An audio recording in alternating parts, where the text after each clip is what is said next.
Right. Tadur Srinivas గారు join అయ్యారు, BRS senior నాయకులు. శ్రీనివాస్ గారు నమస్తే అండి. నమస్తే అండి.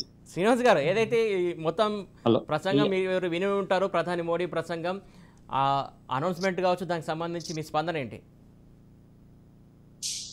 సార్, నేను ప్రచారంలో ఉన్నాను. జస్ట్ ఇప్పుడే మీరు అన్నారు కాబట్టి యూట్యూబ్ లో చూస్తున్నాను. ఓకే. కాకపోతే నాకు వారి ప్రసంగంలో ఎక్కడ కూడా వర్గీకరణకు నేను బిల్లు పెడుతున్నాను చేస్తున్నాను అని అన్నట్టుగా నాకైతే అనిపించలేదు.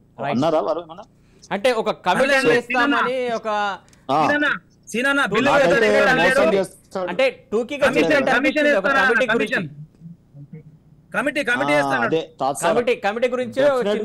ఇచ్చారు అనిపిస్తుంది అంతే.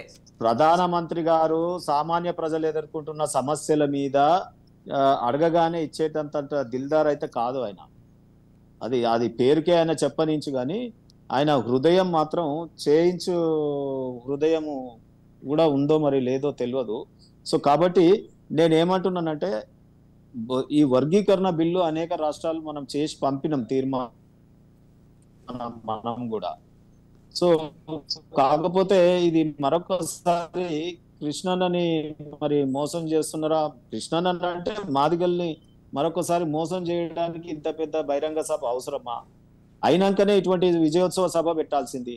ఇప్పుడు ఈ సభ దేని గురించి పెట్టినట్టు? ఎన్నికల ప్రయోజనాలు ముందు నాకు కావాలి, తర్వాత నేను మీకు చేస్తాను, కమిషన్ వేస్తాను, తాత్సారం చేస్తాను.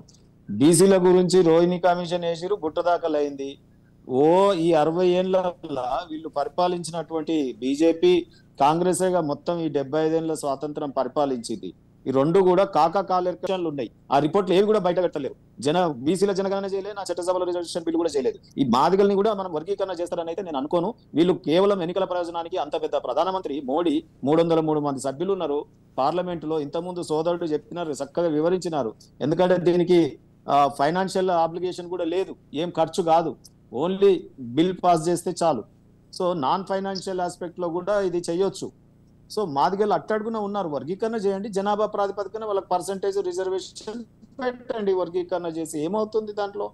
ఇదేదో పెద్ద బ్రహ్మ పదార్థమైనట్టు, ఇదేదో అంత పెద్ద కాశ్మీర్ లో ఉన్న సమస్యల్ని మేము చేసినాం, మేము ఆర్టికల్ 317 రద్దు చేసినాం, మేము ఎన్ఆర్ఎస్ బిల్లును తెచ్చినాం, మేము ఇవి చేసినాం,